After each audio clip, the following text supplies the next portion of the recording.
안녕하십니까. 동국대학에 있는 정병주 올시다. 오늘 불교 텔레비전의 특강 프로그램 가운데에서 한국 불교의 세계화 가능성이라고 하는 주제로 말씀드리게 되었습니다.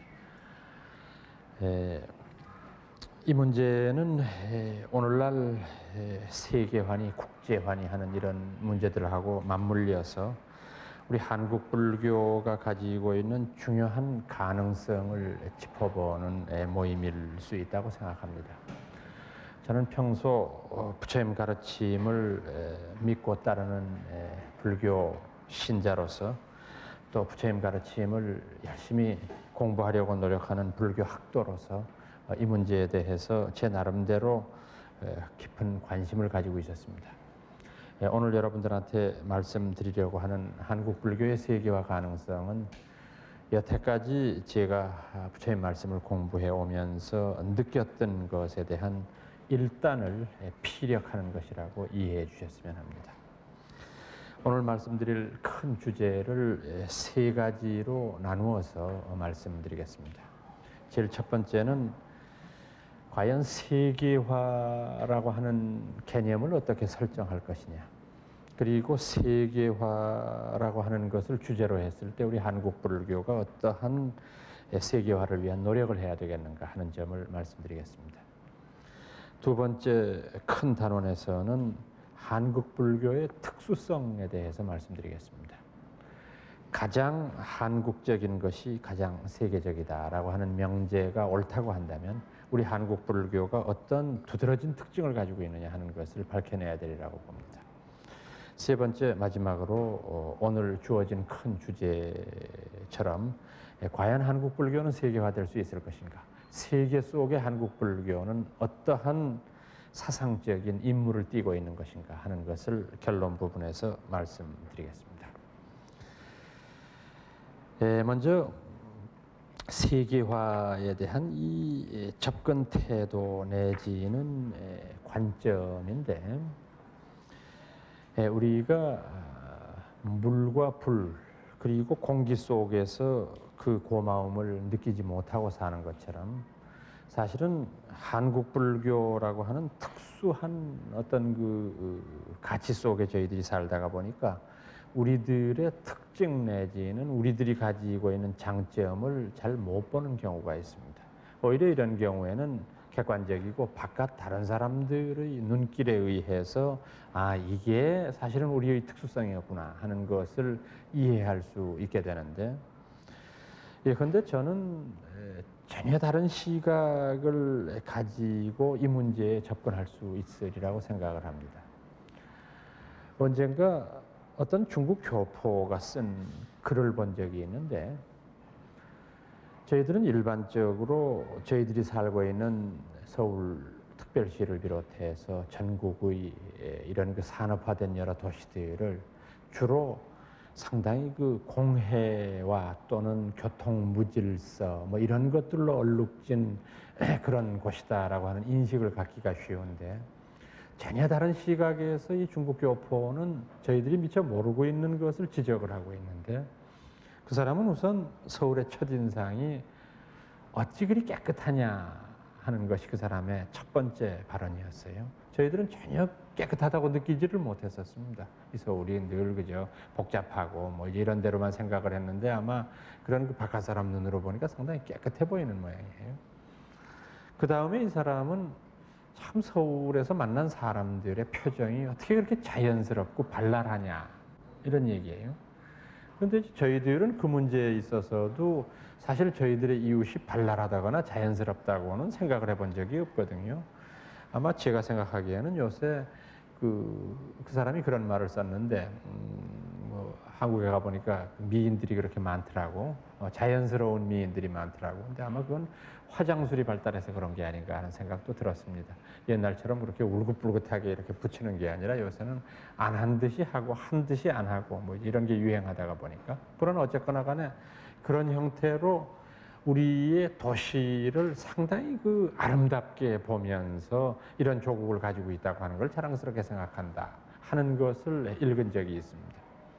저는 이 글을 보면서 우리가 언제나 우리끼리 대한민국이라고 하는 데는 복잡한 곳이고 거짓말 많은 곳이고 시민들은 표정이 어두운 곳이고 이렇게만 계속 자기 비판 내지는 우리 비판을 해왔던 것이 전혀 다른 시각에서 비춰질 수도 있다는 것을 보고 어떤 시사를 얻은 바가 있습니다. 다시 말씀드려서 한국 불교라고 하는 것을 주제로 놓고 생각을 했을 때 우리는 여태까지 한국 불교를 중국과 일본을 잇는 가교 정도 역할로밖에는 이해를 못 해왔었습니다.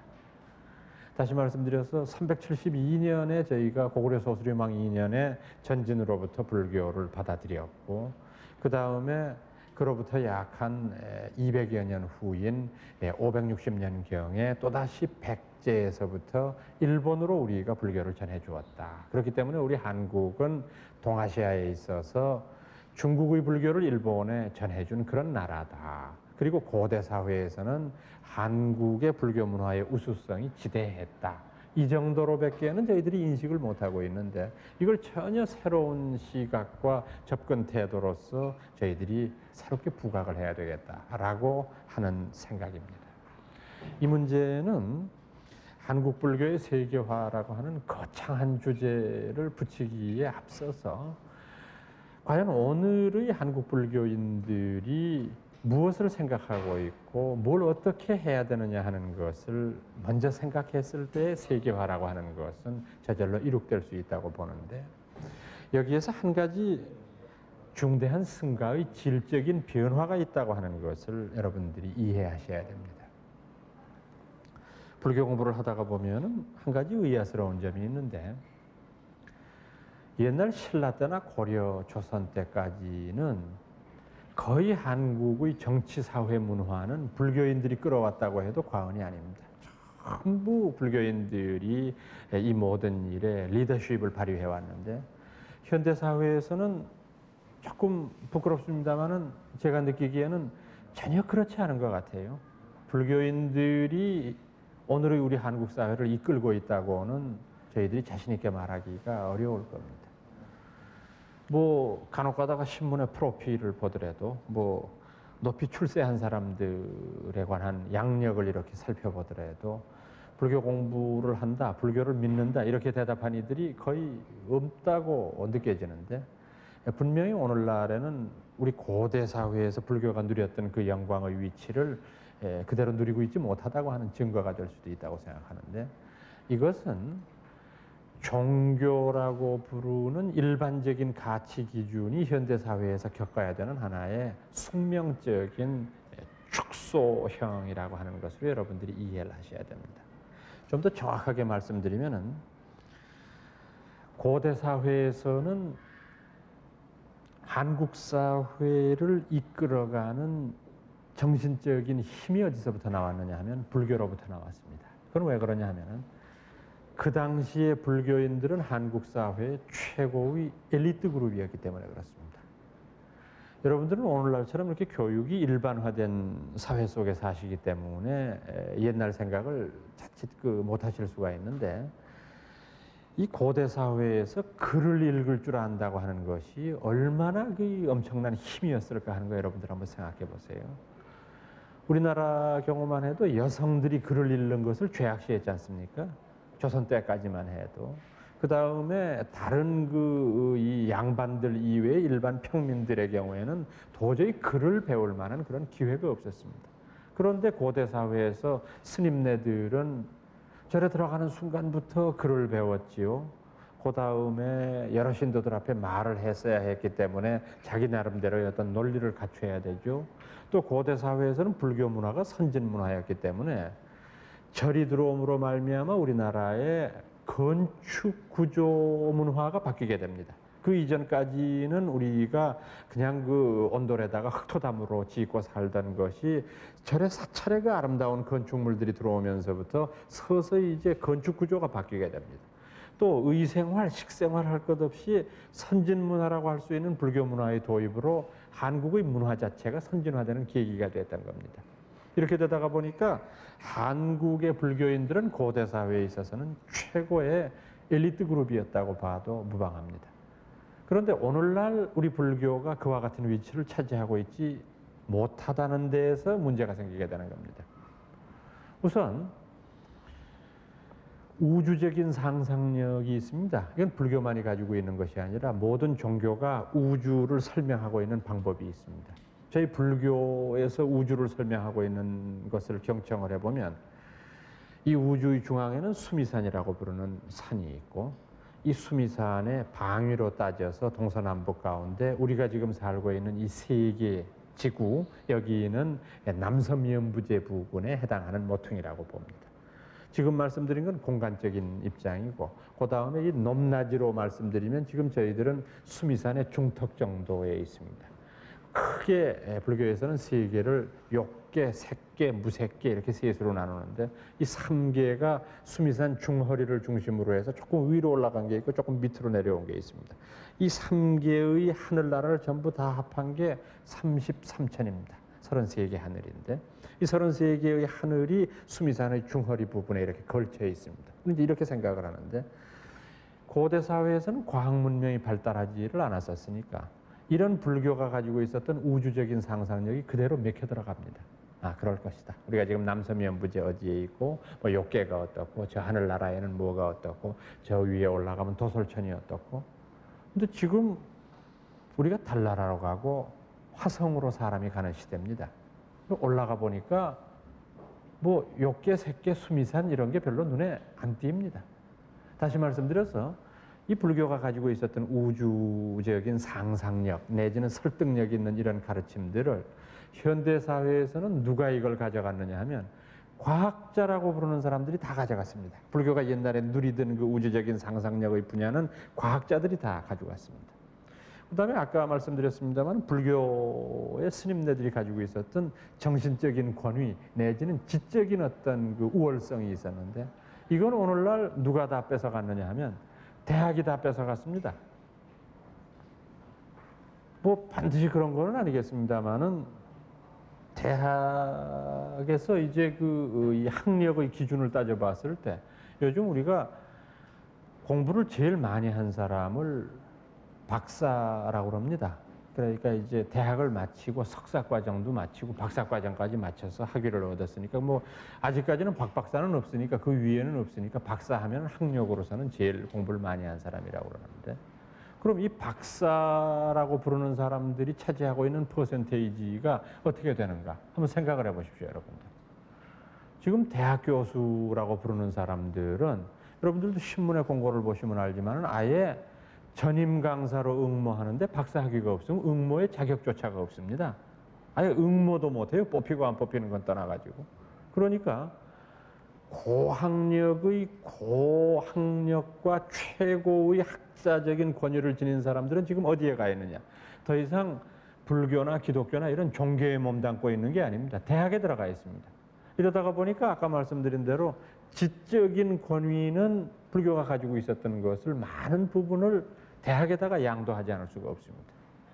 그러면 모든 것을 다 주고 불교는 아무것도 남은 것이 없는가? 왜? 남은 게 있기는 있습니다.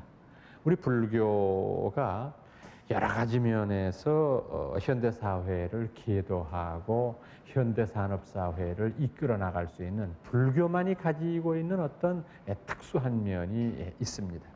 이건 뭐냐 하면은 바로 도덕적 청정성입니다.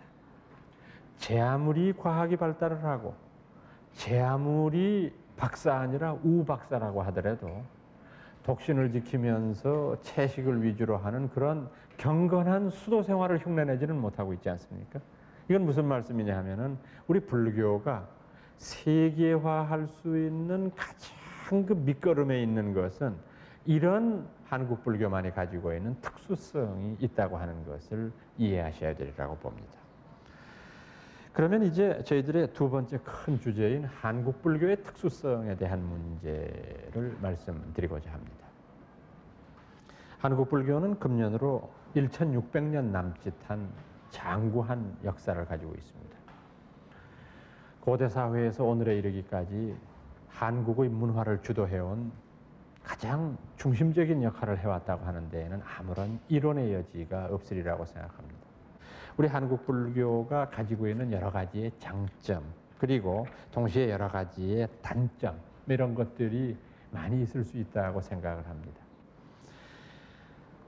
몇 가지의 부정적인 면에도 불구하고 우리 한국 불교는 세계사적으로 외치지을 만한 위대한 흐름들을 가지고 있습니다. 저는 그것을 세 가지로 요약을 해볼까 합니다. 제일 첫 번째는 일승을 추구하는 정신이다. 저는 이렇게 생각을 합니다. 일승이라는 어휘는 법화경에서 나오는 말씀입니다. 법화경에서 부처님께서 회삼귀일이라고 하는 말씀을 하시면서 성문연각 보살이라고 부르는 소승불교의 그런 성인들이 일승이라고 부르는 부처님 가르침으로 회향돼야 되겠다 하는 말씀을 하신 적이 있는데, 여기 일승이라고 하는 것은 이것과 저것의 둘 아닌 경지라고 하는 의미로 이해하시면 됩니다. 좀 더 풀어서 우리말로 말씀드리면 한국 불교의 1600년을 흐르는 정신의 가장 밑바탕에 있는 것은 하나를 추구하는 정신이었다 하는 겁니다. 이것과 저것을 대립적으로 이해하는 것이 아니라 이것과 저것을 하나로 이해하려고 하는 철학적인 바탕을 한국 불교는 가르쳐왔고 그것을 수행해왔다, 이렇게 말하는 겁니다. 우리가 일반적으로 이 세상을 살펴봤을 때 이 세상은 분명히 주관과 객관의 대립으로 인식이 됩니다. 음양에 대한 이론도 마찬가지입니다만 너와 내가 늘 대립적으로 이해가 되는데, 우리 불교의 기본적인 원리에 의하면 이 세상은 이것과 저것의 대결 구도가 아니라는 겁니다. 이게 바로 부처님이 초기 불교에서 가르치셨던 연기라고 하는 가르침입니다. 너와 나는 하나의 수평선상 위에 있다는 것이 부처님 가르침의 기본적인 골격입니다. 왜냐하면 내가 없으면 네가 없고 네가 없으면 내가 없기 때문입니다. 여러분들 지금 제 강의를 열심히 들으시지만은 만약에 제가 없으면 여러분들은 이 강의라고 말할 수가 없는 거죠. 이거 뭐 아무도 법사가 설명을 안 해주는데 뭐 혼자 공부하지 그럼 강의라고 특강이라고 얘기할 게 없습니다. 여러분들에게 있어서 저는 적어도 이 시간만은 무척 소중한 존재가 되고 있습니다. 제 입장으로 보면 어떠냐? 여러분들이 안 계시면 제가 특강이고 뭐고 할 이유가 없습니다.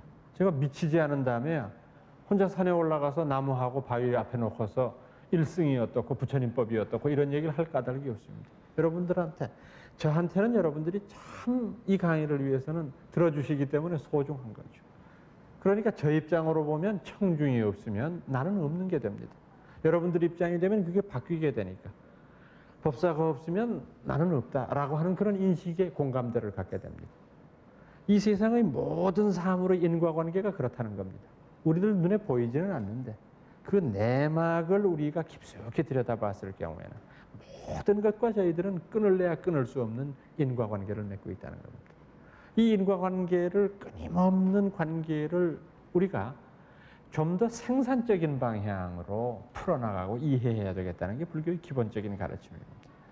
그러니까 지금까지 우리가 나와는 상관없는 것, 나를 몹시 하는 것, 이렇게 생각해왔던 것들에 대해서 더욱더 우리는 그것들과 그런 것이 아니다, 저기 없으면 내가 없다라고 하는 그런 관점에서 이해하고 행동하려고 노력하는 것, 바로 그것이 불교인들의 기본적인 자세다, 이렇게 말하는 겁니다.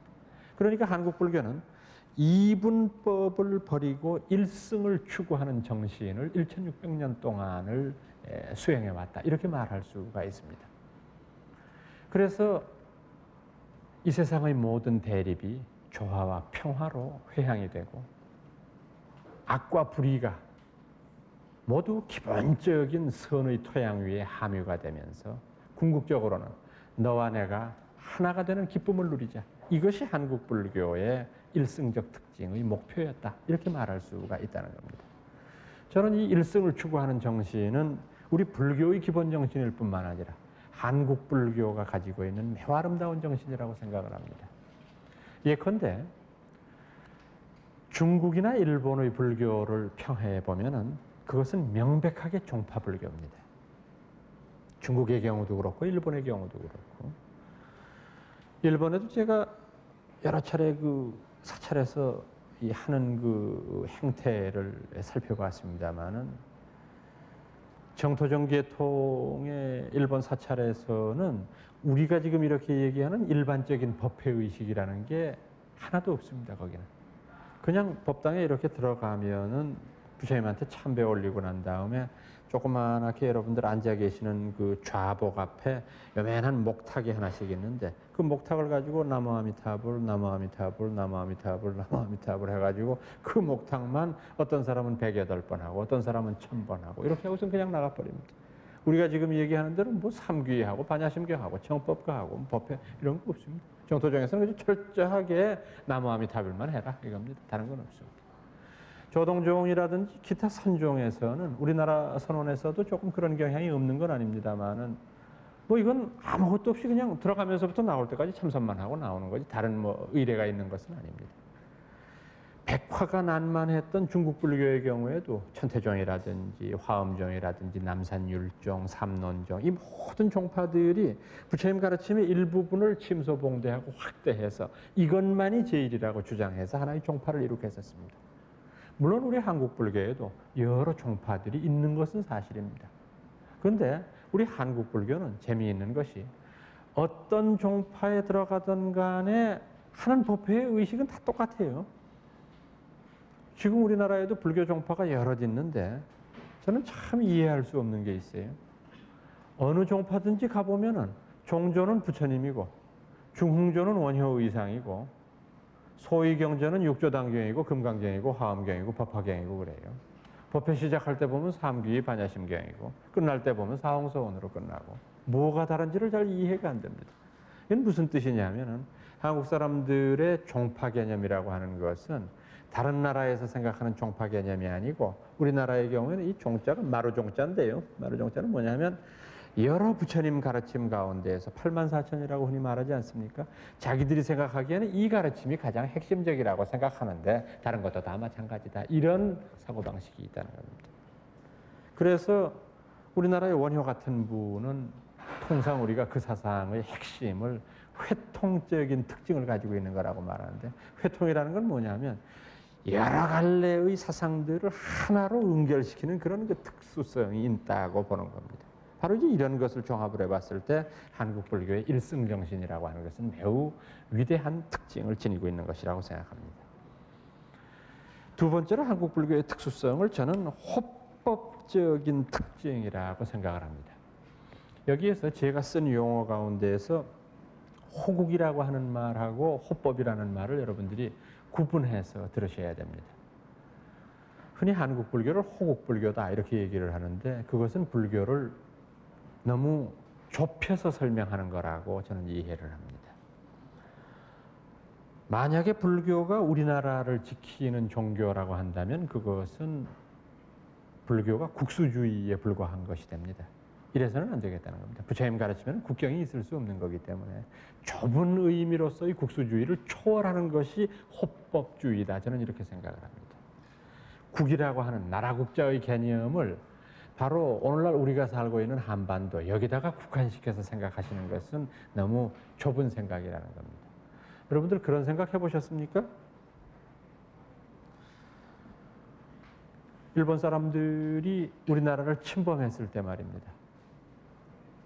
20만의 정규군을 일으켜서 우리나라의 그 대마도 앞바다에서 출발을 해서 우리나라의 김해 지역으로 상륙을 시키면서 그 일본 군사를 보내면서 도요토미 히데요시라고 하는 사람이 부처님 전에 향을 사르고 기도를 올리는 장면이 있는데 이때 이 사람이 뭘 빌었겠습니까? 될 수 있는 대로 가서 한국 사람 많이 죽이고 어떻게 하든지 한국에 우리 일본의 깃발을 세워서 저 나라를 영원히 우리의 속국으로 삼아지게 해주소서 이렇게 빌었을 거 아니에요? 자, 똑같은 시각 묘향산에 서산 스님이 계시는데 서산 스님이 향을 사르고 부처님 전에 뭘 빌었겠습니까? 어떻게 하든지 우리나라에 들어오는 외놈은 다 죽고 들어오는 즉시 그냥 다 소동에 미끄러 죽고 다 죽어라 이놈들아. 부처님 그걸 좀 도와주시라고 그러면 부처님이 입장을 난처할 거 아니겠습니까? 그럼 누구는 편들고 누구는 편 안 들 수도 없고.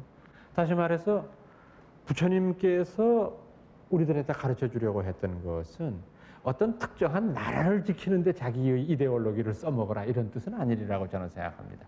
그거보다는 훨씬 더 상위 개념일 거예요. 그래서 금광명경이라고 부르는 부처님 말씀에는 나라에 대한 개념이 어떻게 설명되느냐 하면 그 국토의 동서남북에는 고제, 집제, 멸제, 도제라고 부르는 사제팔 정도의 팻말이 세워져 있는 나라, 그걸 나는 나라라고 부른다.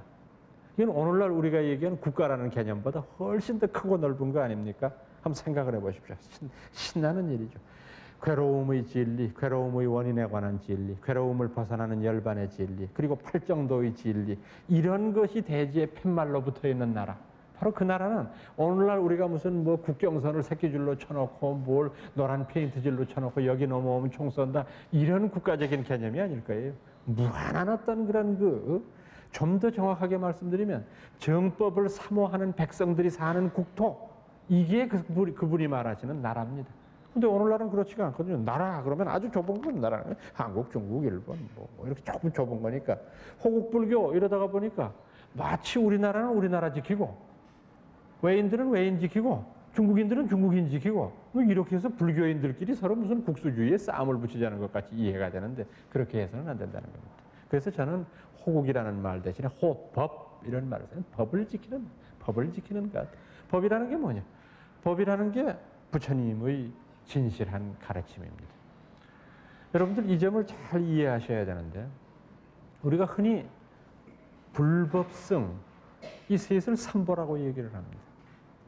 두말할 나위도 없이 부처님, 법, 부처님의 가르침, 그리고 성, 부처님의 가르침을 믿고 따르는 위대한 무리들, 이 불법성 삼보를 얘기하는데 거의 모든 다른 종교에는 보면은 불법성 삼보 가운데 가장 중요한 것이 뭐냐 하면 교조입니다. 우리가 부처라고 얘기했던 것. 예수 믿는 사람들한테 예수가 제일 중요한 거거든요. 교조라고 부르는 게 제일 중요합니다. 근데 우리 불교로 들어오게 되면은 불법성 삼보 중에서 부처님이라고 하는 인격이 그렇게 절대적인 위치를 차지하지 못합니다. 왜 그럴까요? 부처님은 보통 명사거든요. 깨달은 사람은 모두가 다 부처가 될 수 있다. 이렇게 가르치셨으니까 어떤 절대적인 인격을 가진 걸로 묘사되지 않으니까. 그러면 교조의 권위가 인정되지 않는 종교가 어떻게 2500년 동안 운영 유지되어 올 수 있었을까? 불교는 법의 종교이기 때문에 가능합니다. 불법성 삼보 가운데에서 부처님 가르침이 가장 큰 액센트를 지니고 있는 겁니다. 그래서 부처님께서는 돌아가시면서도 말씀하셨습니다. 비구들아, 내가 간 후에 우리 불교 교단에 지도자가 없어졌다고 생각해서는 안 되리라. 내가 간 후에는 내가 가르친 가르침과 너희들 스스로의 양심이 우리 불교 교단을 지키는 등불이 되리라. 이걸 중국 번역가들이 참 아름다운 번역어로 썼습니다. 자등명, 법등명 이렇게 썼습니다. 스스로 자자, 법법자 써서 자등명, 내 스스로 양심의 등불, 법. 여기서 가장 중요한 것이 법입니다. 불교에서는 가장 중요한 것이 법이기 때문에 호법, 법을 지킨다 이랬을 때에는 정법을 지킨다는 겁니다. 불교라는 이름이기 때문에 무조건 존중받고 불교라는 이름이기 때문에 무조건 많은 사람들에 의해서 칭송을 받아야 된다. 이런 논리를 불교는 갖고 있지 않습니다. 어떤 불교냐? 정법 불교냐? 이랬을 때 우리는 그 불교를 존경할 수 있다는 거죠. 바로 이제 이것을 우리가 중점적으로 설명하고 말하고 있는 겁니다. 다시 말씀드려서 호법의 전통이라고 하는 것은 좁은 개념으로서의 한국이라고 부르는 나라를 지킨다 하는 개념이 아니라 부처님의 정법, 이것을 지킨다고 하는 의미입니다. 우리 불교가 호법의 전통을 지니고 있다고 보는 것은 여러 가지 각도에서 증명이 가능한 것입니다만은 이를테면은 삼국 통일을 이룩한 신라의 저력이라고 하는 것도 호법의 의지와 깊은 관련을 맺고 있습니다. 아까 제가 회삼귀일에 대해서 말씀드리지 않았습니까? 이것은 신라인들의 입장으로 대해서 생각해 보면 성문연각 보살이라고 하는 삼승을 신라고구려 백제라고 부르는 지금 삼국 정립의 시대로 바꿔 놓을 수가 있습니다. 삼승이 일승으로 회양되는 것처럼 그들 세 나라가 부처님의 가르침 하에서 일승이라고 부르는 한 길에 매진할 수 있다고 하는 논리적인 기반을 마련할 수 있는 겁니다. 이것도 호법의 의지입니다. 신라 화랑들이 어떻게 그렇게 용감할 수 있었을까? 그것도 마찬가지입니다. 지금 말씀드린 대로 부처님의 정법을 지키려고 하는 호법의 기계, 이것이 바로 신라의 젊은이들을 전쟁터에서 불의를 보고 그것을 용납하지 않는 용맹스러운 기계로 나타나게 했던 원동력이다. 이렇게 생각을 합니다. 바로 이제 이런 점이 호법적인 특징을 가지고 있는 한국 불교의 전통이라고 생각합니다. 세 번째로 저는 한국 불교의 큰 전통을 보살 정신의 함양과 실천이라고 생각합니다. 언제부터 우리나라에서 여성 신도를 보살이라고 부르게 됐는지는 제가 자세히 모르겠습니다만 상당히 이 칭호가 엄숙하고 거룩한 칭호이기 때문에 보살님들 저한테 그 말씀을 들으실 때마다 반성하셔야 될 줄 압니다. 내가 과연 이 말을 들을 만한 자격이 있는가 하는 생각을 한번 해보실 필요가 있는데, 원래 이 보살이라는 용어는 전생의 구도자를 지칭하는 불교 전문 용어였습니다. 산스크리트로 보디사트바, 깨달음을 추구하는 존재, 이제 이런 말로 썼던 겁니다. 우리 불교는 내생과 금생만을 얘기하는 게 아니라 전생까지도 같이 얘기를 합니다. 불교 입장에서 말하면은 3세를 끊임없이 윤회하는 그런 그 존재들이 이 우주의 생명이라고 보고 있는데, 전생에 뭐 나쁜 일 한 사람도 많이 있겠죠. 또 반면에 전생에 참 훌륭한 일을 많이 한 이도 있을 겁니다. 전생부터 부처님을 모시고 열심히 훌륭한 일을 해온 이들을 보살이라고 불렀던 겁니다. 그 보살이라는 용어를 대승불교가 일어나게 되면서 조금 빌려 썼습니다. 원래 뜻은 그런데 이 뜻을 좀 더 확대해가지고 보살이라는 것은 아주 이상적인 인격이라고 하는 의미로 쓰게 되는 겁니다. 자신의 어떤 고통, 불행을 떠나서 다른 이웃들의 아픔을 도와주느니, 또는 나는 비록 그 깨달음을 얻지 못했지만은 다른 어떤 그 존재들에게 깨달음을 얻도록 도와준다는 등, 이런 아주 파격적이고 훌륭한 어떤 일들을 획책하는 그런 이상적인 인격을 보살이라고 부르게 됩니다. 그래서 보살정신, 제가 이렇게 말씀드린 것은 우리 한국 불교가 1600여 년을 흘러오면서 끊임없이 한국 불교를 이끌어온 스님네들과 불교의 지도자들은 보살이 되고자 하는 원력을 세운 것이다, 이렇게 이해를 하는 겁니다. 원효, 그 시대의 가장 뛰어난 보살 아니었습니까? 그는 육도품 출신의 비난한 가정이었습니다만은 그 당시 귀족 불교에 대해서 통렬하게 비판했습니다.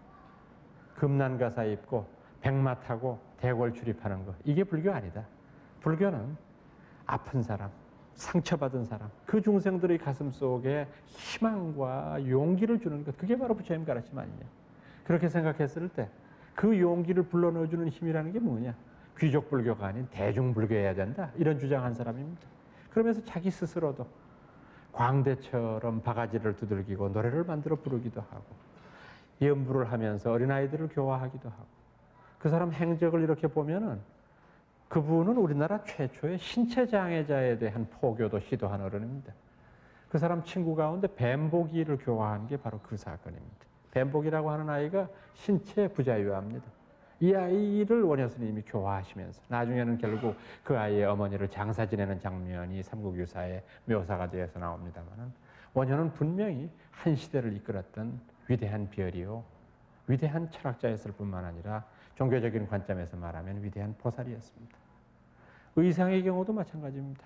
어려운 중국 유학을 마치고 그 어려운 이제 이 생사의 기로를 뚫고 다시 신라로 돌아와서, 그 사람은 원효와 동시대를 살았던 사람이지만 원효처럼 대중 속으로 파고 들어가는 일에는 미흡했던 사람입니다.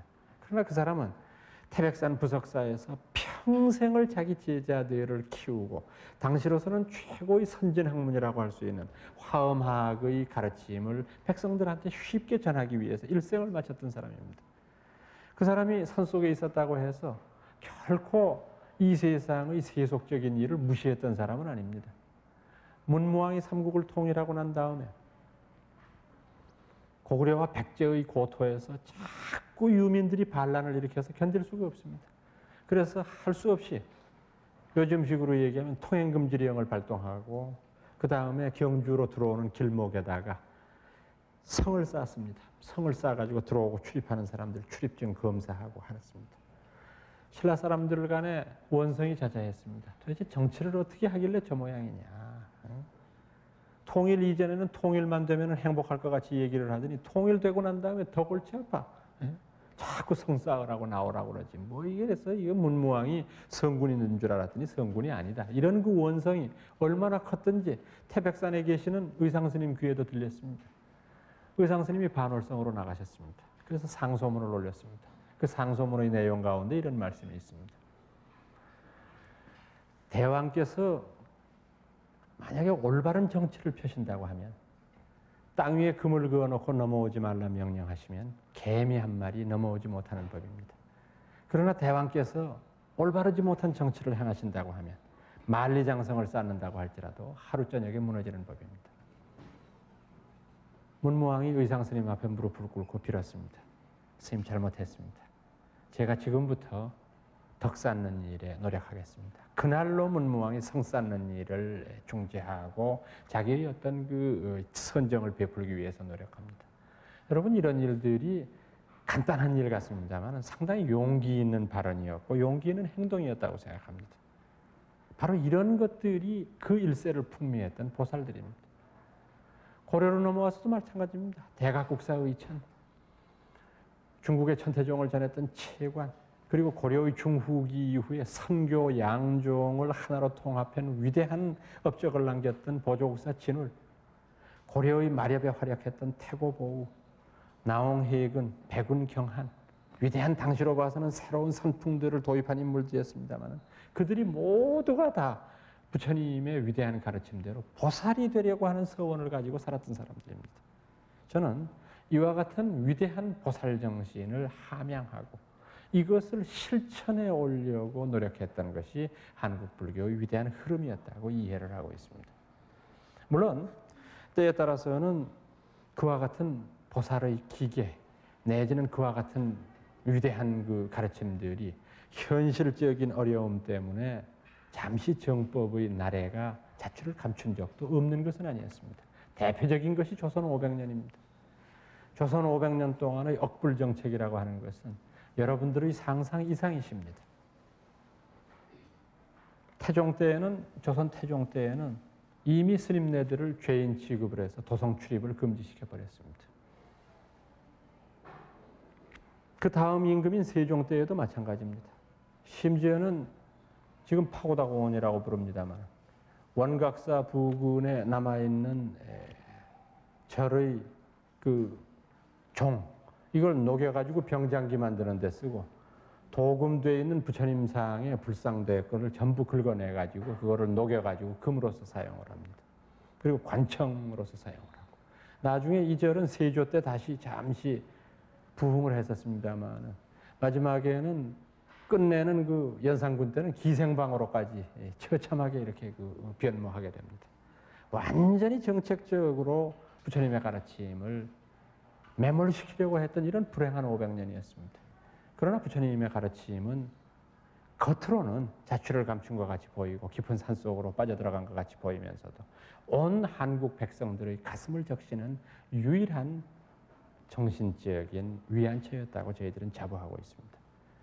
바로 그 불행한 시대를 살았던 위대한 보살들, 하마당 득통, 억불숭유로 일관하면서 부처님의 가르침을 매도하려고 했던 그 많은 유생들, 특히 정도전을 비롯한 많은 유생들의 정면적인 불교 교리에 대한 도전에 대해서 정당하게 부처님의 가르침이 위대하다고 하는 것을 선언하는 현정론이라고 하는 위대한 저수를 남긴 분입니다. 아까 말씀드렸던 서산사명 그리고 근세에 이르는 한용운에 이르기까지 위대한 한국의 고승들은 결국 보살 정신을 함양시키고 실천하고자 하는 그런 위대한 전통을 가지고 있다고 생각했던 것입니다.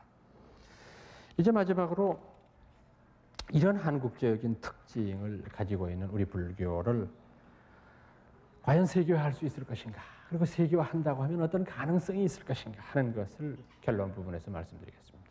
저는 우선 한국 불교는 부처님의 가르침을 믿는 여러 세계의 국가들 가운데 남아있는 마지막 희망이라고 단언합니다. 부처님의 고향인 인도 땅에는 이미 불교가 사라진 지 오래입니다. 그곳에서 다시 불교를 부흥시키고자 하는 노력들이 없는 것은 아니지만 제가 보기에는 아직도 요원합니다. 그리고 포교의 전략과 방법에 있어서 너무 지나치게 사회의 최하층 천민들을 대상으로 하다가 보니까 자칫 잘못하면 불교가 상당히 값싼 종교 같은 인식을 인도 사람들한테 줄 우려가 있기 때문에 저는 인도 불교의 회생을 상당히 회의적으로 생각하고 된다고 하더라도 그 시간이 상당히 오래 걸리리라고 봅니다. 동양의 대국 중국은 어떻습니까? 홍위병의 사건 이래로 이제 다시 불교가 일어나려고는 합니다만은 여전히 불교를 믿는 사람들의 숫자가 희소합니다. 혹 여러분들 가운데 일본이야말로 불교 국가 아니냐? 그렇습니다. 일본은 백성 1억 3천만 가운데 1억 1천만이 불교 신자라고 대답할 정도로 세계에 아주 유수한 불교 국가입니다. 그러나 일본의 불교는 생활불교고 학문불교라고 저는 단언합니다. 다시 말씀드려서 우리와 같은 아름다운 수도의 전통을 갖고 있지 못합니다. 동남아시아의 불교는 어떠한가? 마찬가지입니다. 말 그대로 습관적으로 그네들이 부처님의 가르침을 가까이 할 뿐이지 우리처럼 보살의 기계를 말하고 법회의 우수성을 말하면서 내 스스로가 보살이 되려고 하는 원을 세워야 된다고 하는 그런 가르침을 주는 데에는 한국밖에는 없습니다. 저는 인도에서 출발한 부처님의 가르침이 동쪽의 끝 우리나라에 와서 회향되었다고 생각합니다. 그리고 우리 이 한국 불교의 회향 지점에서의 세계화를 위해서 가장 기본적으로 우리 한국 불교에 부각시켜야 될 점은 아까도 제가 말씀드렸습니다. 저는 아까 도덕적 청정성이라고 그랬는데 한국 불교의 수도의 전통입니다. 도를 닦는 것이 아름답고 도를 닦는 이가 존중되는 그런 한국적인 풍토를 여러분들이 지키고 키워줘야 되는 거라고 생각을 합니다. 제가 여러분들한테 드리는 말씀이 아니고 일반 불교를 좋아하지만 부처님을 감히 믿는다고 말하지 않는 분들한테 꼭 제가 말씀드리고자 합니다. 산에 가서까지 꼭 라디오 틀어야 됩니까? 산에 가서까지 꼭 불고기 구워 먹어야 됩니까? 그거 안 하면 누가 잡아갑니까? 참 우리에게 고쳐야 될 일입니다. 산은 부처님이 계시는 곳입니다. 그리고 그 부처님을 지키는 스님들이 수도하는 도량입니다. 이게 제일 우선입니다. 그 다음이 관광입니다. 그 다음이. 그렇지 않습니까? 부처님이 계신다면 로마에 가면 로마의 법을 따르라고 그러지 않았습니까? 부처님 계신다면 부처님 법을 따라야 됩니다. 여러분들도 이런 수도의 분위기를 저해하는 것들은 막고 이런 그 수도의 분위기는 지키는 이런 불자가 돼야 되리라고 생각을 합니다. 단순하게 그냥 나의 지적인 욕구를 다 채웠으니까 뭐 그냥 이제 불교 공부한 거나 다름이 없다 이렇게 생각하셔서는 안 됩니다. 바로 이제 이런 것들이 부처님의 위대한 가르침을 세계화시키는 첩경이 될 수 있으리라고 봅니다. 이제 앞으로 불과 4년 남짓으로 다가온 21세기 그 시기는 명백하게 지구촌의 다원종교 시대이라고 생각합니다. 그리고 21세기의 미래 인류를 이끌고 갈 종교는 불교이라고 저는 확신하고 있습니다. 그리고 그것이 불교가 되기 위해서 우리 한국 불교는 보다 많은 이들에게 그 특징을 부각시키고 이해시키는 그런 계기를 마련해야 된다고 생각합니다. 오늘 약 50분에 걸쳐서 한국 불교의 세계화 가능성에 대해서 말씀드렸습니다. 끝까지 경청해 주셔서 무척 고맙게 생각합니다. 또 다음 기회에 뵙도록 하겠습니다. 안녕히 계십시오.